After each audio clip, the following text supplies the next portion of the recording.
Morning. Want to share a little story with you. This is a little bit of family history that I don't think a lot of my family knows. And my great grandfather, Philip Brockmeyer, was born in 1877 in Gibson County, Indiana. He lived there all of his life until 1948. During that time, he got married in 1910 to a woman named Clara Suling. She purchased from her father a piece of property for $1. And on that property was a farmhouse. They eventually had 3 boys. There was Humphrey, Emmett, and Cliff. Clifford was my grandfather. They grew up in a farmhouse on that property that had been built by their mother's father. Their name was Suling, S-U-H-L-I-N-G, and they happened to own a sawmill. And the house was built from lumber that came from that sawmill. And the story goes that the siding for the farmhouse was built from cedar trees harvested off of the property where that house was. Okay? So Clifford, my grandfather, he spent most of his life in Gibson County also. However, he did spend several years of that in Louisville, Kentucky as a tool and die maker for General Electric. But then he took an early retirement and moved back to Princeton, Indiana in Gibson County and lived out the rest of his life there. He had 4 children. There was Alice and Lois and George and my mother, Catherine.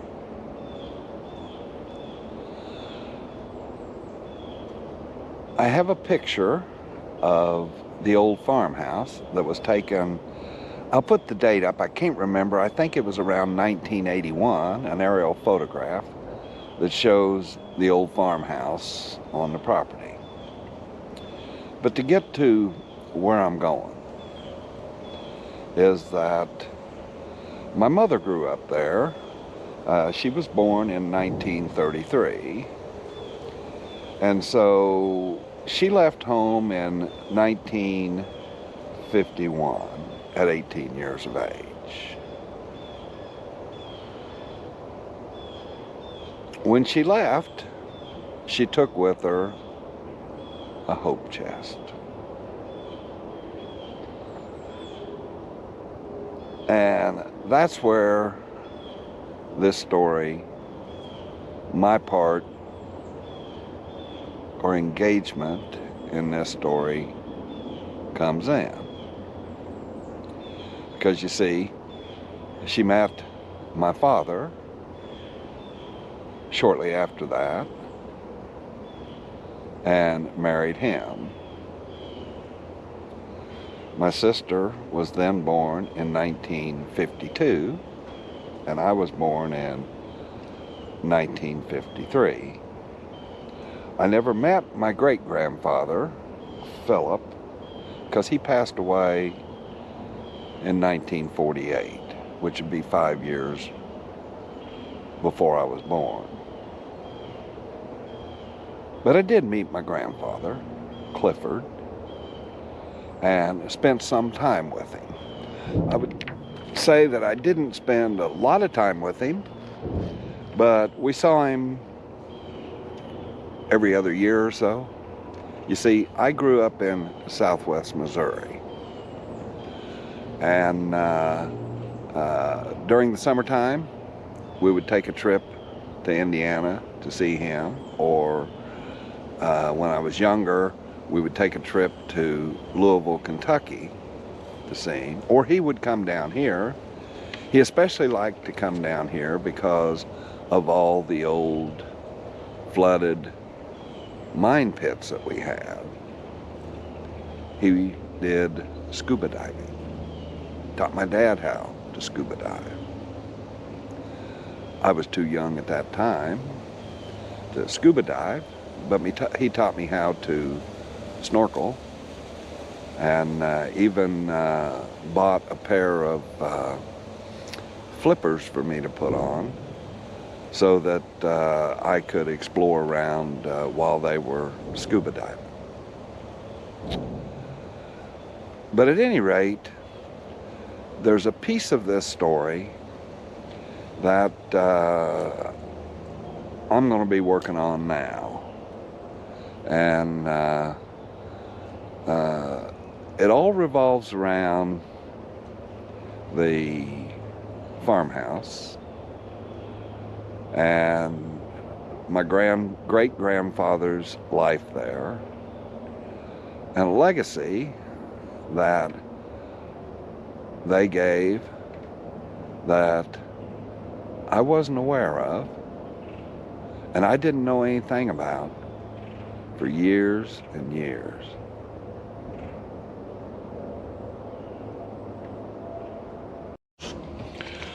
And that brings me to the point of my story. I'm going to head on up to the shop, finish this up, but just to let you know that sometime between 1933, when my mother was born, and 1951, when she left home, my great-grandfather built what was called a hope chest. It's just a blanket chest, a place to store silks and satins and blankets to keep them, the moths off of them, keep them from mildewing. Back then, there weren't closets. Most of the rooms at the old farmhouse, in fact, didn't have closets. They had chests and things that were freestanding to keep clothes in. But at any rate, he built this hope chest for my mom. And wasn't anything fancy, but she kept it. When I was a little kid, I remember it used to sit at the foot of her bed, and we could go in there. My dad had a stiff leg. He had an injury when he was in the Air Force, and tuberculosis set in, and they had to remove his kneecap, so they fused his leg. So he used that chest there at the foot of that bed to put his boots on. My dad almost always wore boots, slip-on boots. And I remember that chest very well.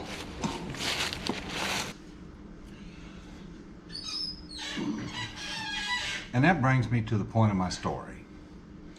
It wasn't uncommon at that time to take chunks of cedar and put them in what they called a hope chest or a blanket chest.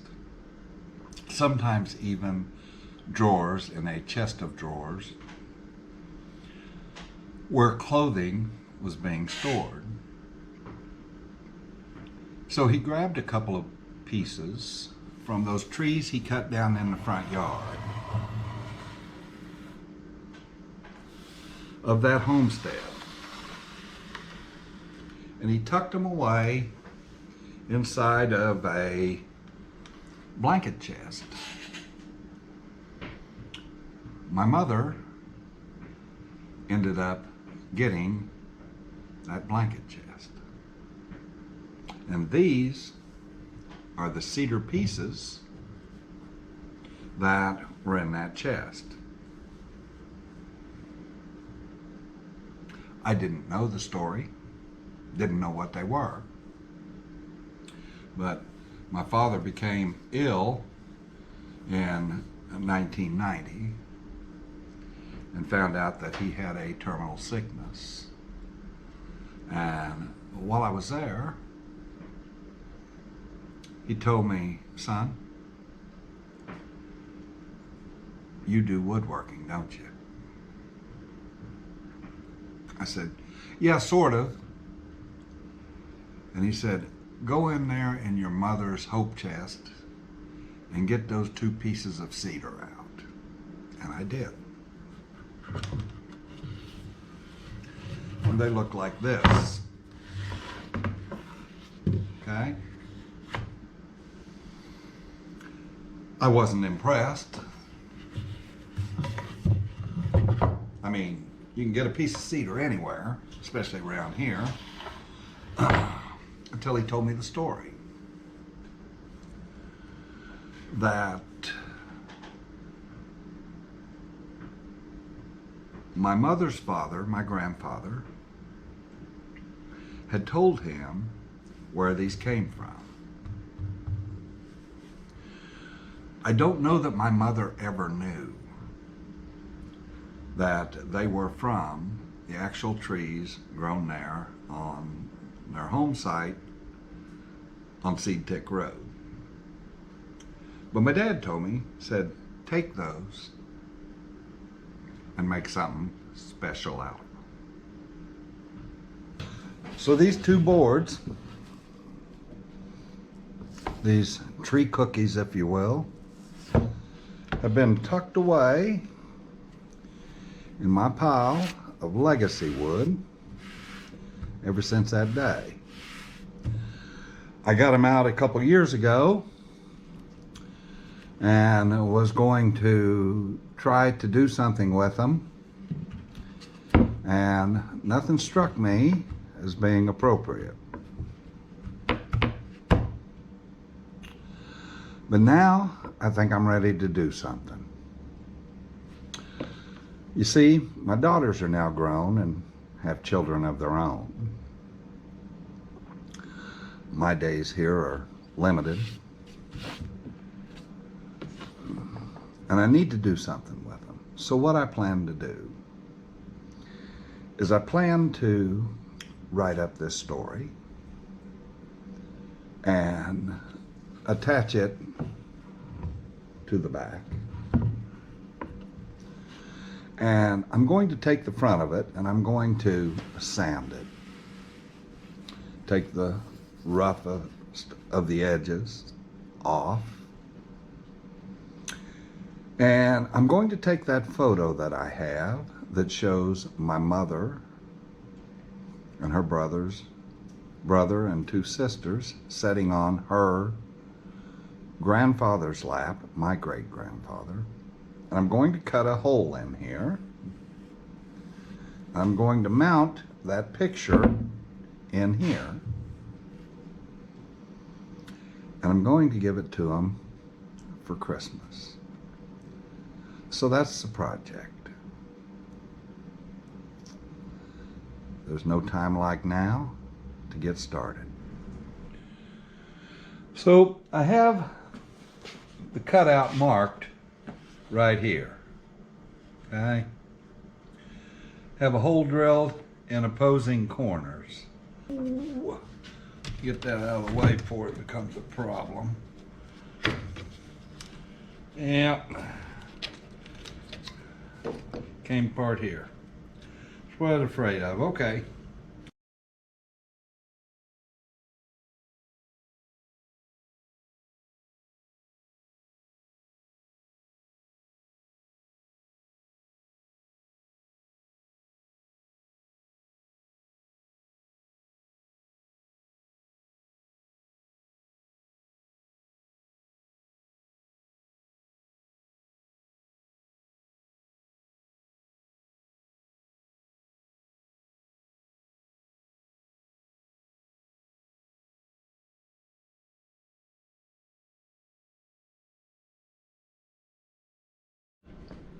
Okay, so I got that one cut out. Had a little chip here that broke off. Found the chip right here. I can take that and glue it back in that edge. And pretty square hole, not bad for hand cut. I got a loose piece right here that I'll glue back in. I've got get that put back in.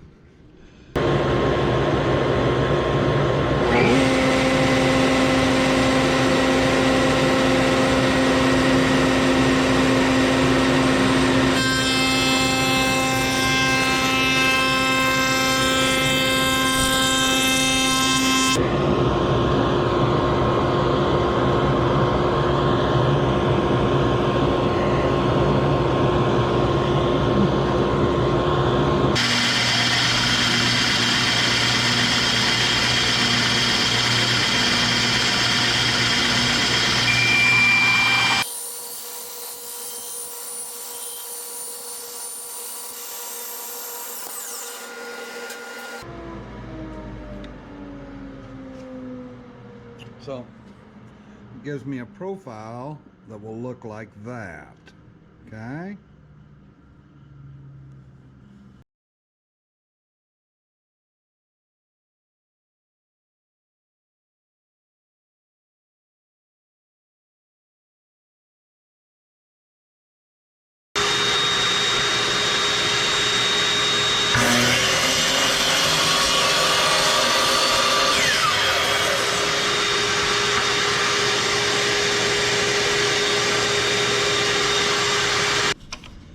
So that gives me 5 of those short ones and 5 long ones. Okay? I'll use those as the mouldings. Now comes the tedious part where I have to cut them the exact length and perhaps even change the angles to get them to have good tight miters.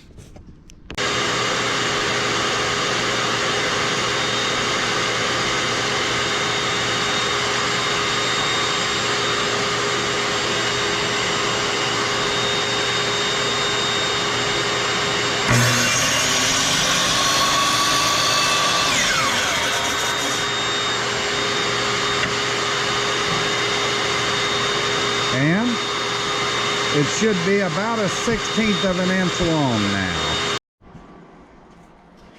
So place it in. It's just a little bit too long. It won't quite fit in there. So now I'm going to go sand it.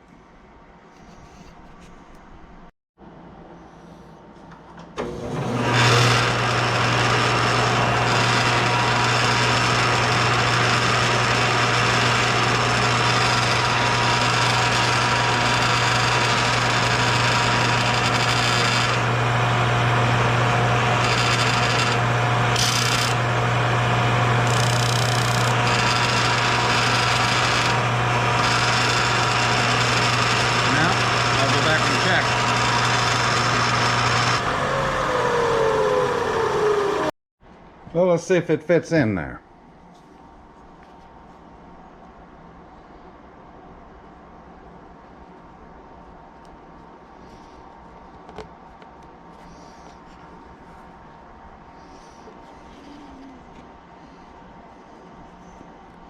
There you go.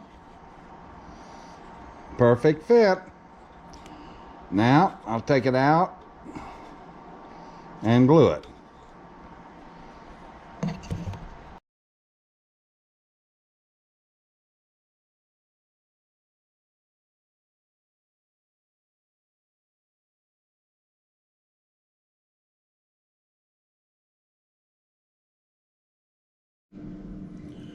For the hangers on these, I'm going to be using screw eyes, tiny little screw eyes, and connecting them together with picture hanging wire.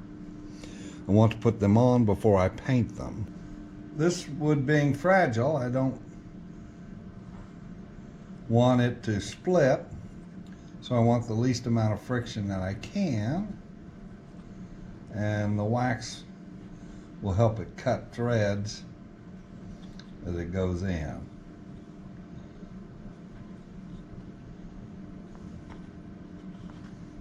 Need one more turn.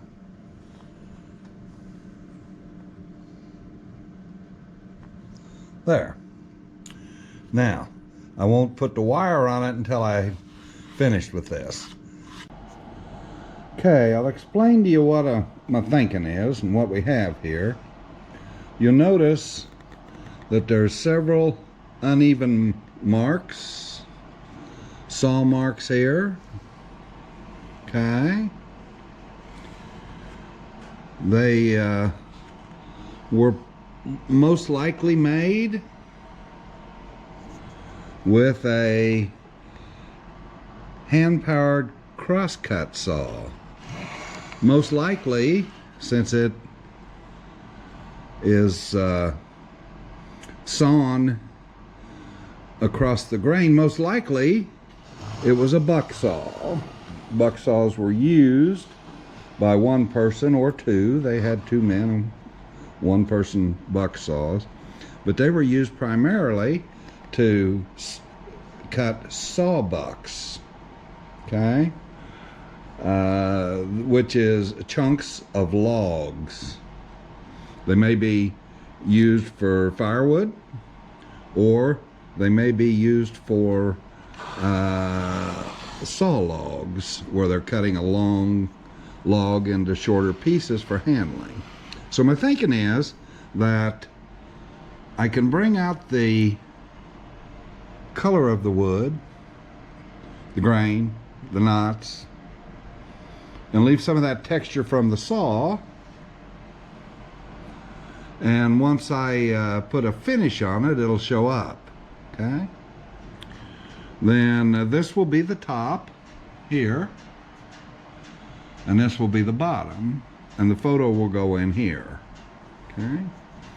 Around the outside, there's a lot of interesting characters. You have underbark worm journals. Okay. You have some Cambrian bark left. Okay. And maybe just a little slice every once in a while of outer bark where it was good and solid. And I think leaving that on will add some character. So I've put a seal coat on this one. Sealed the edges, the back, and the front.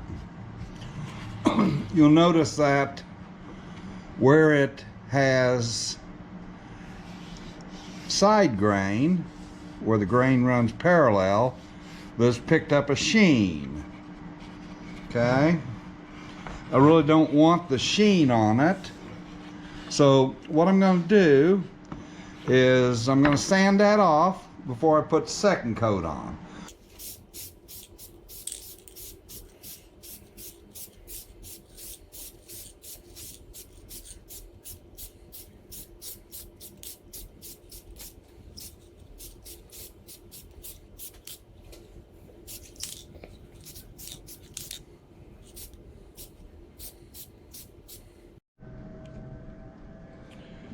I need to cut some glass. Got to cut two tiny panes out of this bigger one here.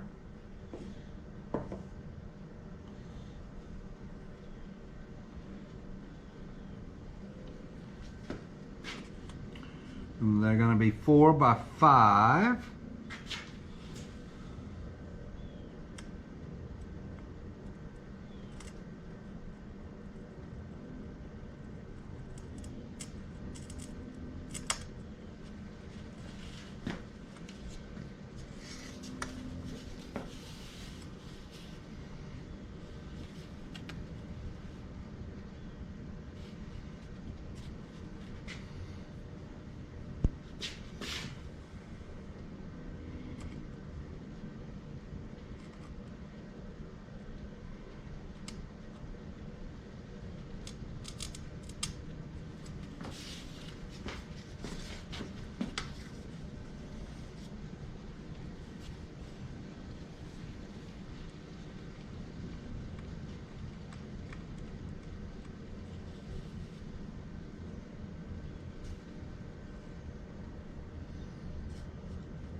Well, I need to cut out the pictures.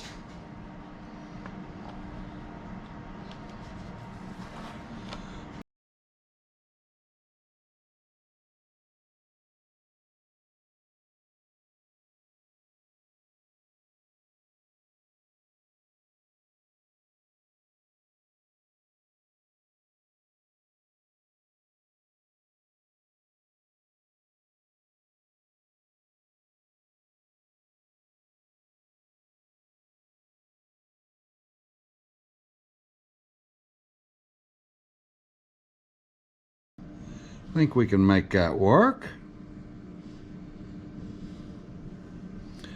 So let me cut the backer and get this mounted.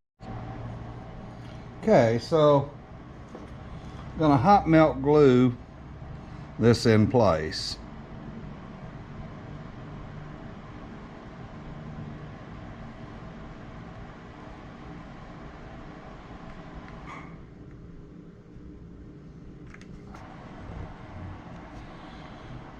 Take a look at it right quick and see if it's in there straight. It's not too bad. It's a little off to one corner. I can make that adjustment right here.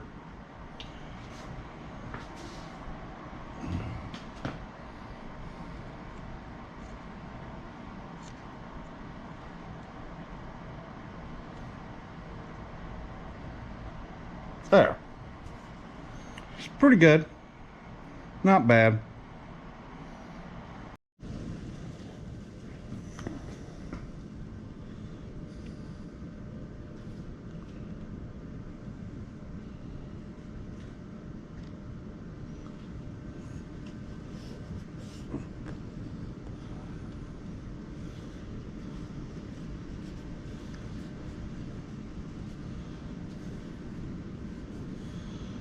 Okay, time to put the wire on.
There we go.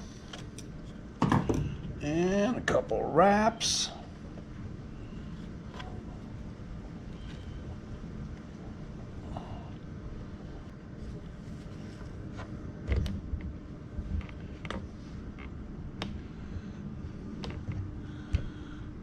Okay, well, there it is.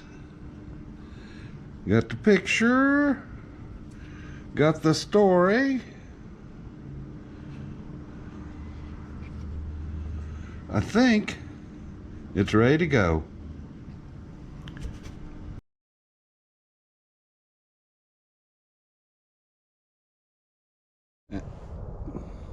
And so, Mom, that's the story. I wanted you to know it. Apologize that we never got around to visiting about it. And Dad, wanted you to know also that I didn't forget your wish. Here it is 30 years later. I finally got around to getting after it. I hope it's what you wanted. And I really want to wish both of you a Merry Christmas.